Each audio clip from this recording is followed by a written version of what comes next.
St. Petersburg councilman wants to do as Orlando does, forbid the feeding of the homeless in downtown parks. Now the proposal is set to go before the city council any minute now. We're keeping an eye on it. 10 News reporter Laura Kadechka live for us right now, standing by at City Hall. Laura, what will we see as far as a ban goes locally when we're out and about? What are we going to see?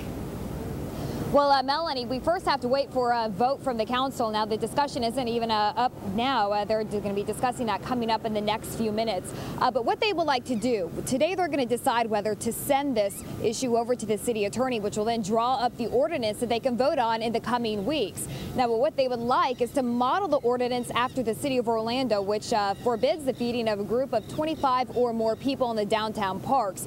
Now, there would be an exception. Groups could get a permit for the feedings, but they can only do it twice a year. And as you'd imagine, this is stirring up controversy.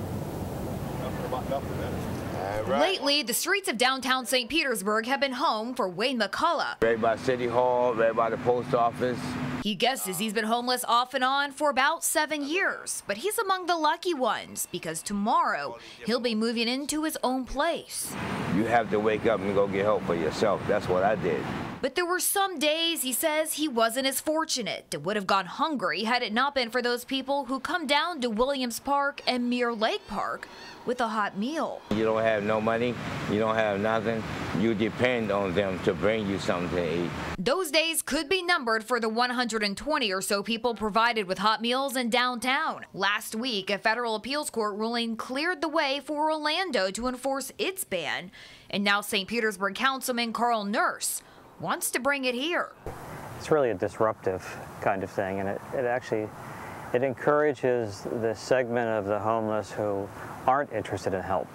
Nurse says that people in his district are concerned that feedings are encouraging the homeless to stay downtown and sleep on the streets when there are other places they can go to get help with kitchens, tables, and chairs. We have folks who have really made Williams Park and Mirror Lake Park really a place that most people are now afraid to go.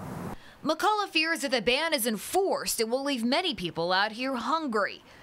It would be detrimental to a lot of people because a lot of people don't have no other accesses to, as far as going to get something to eat.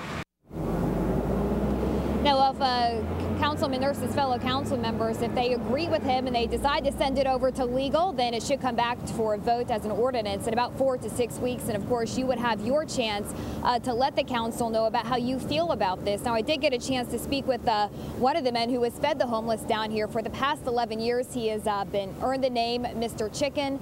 He says, well, he wants to continue to help the homeless. Whatever the council decides, he will abide by whatever they decide.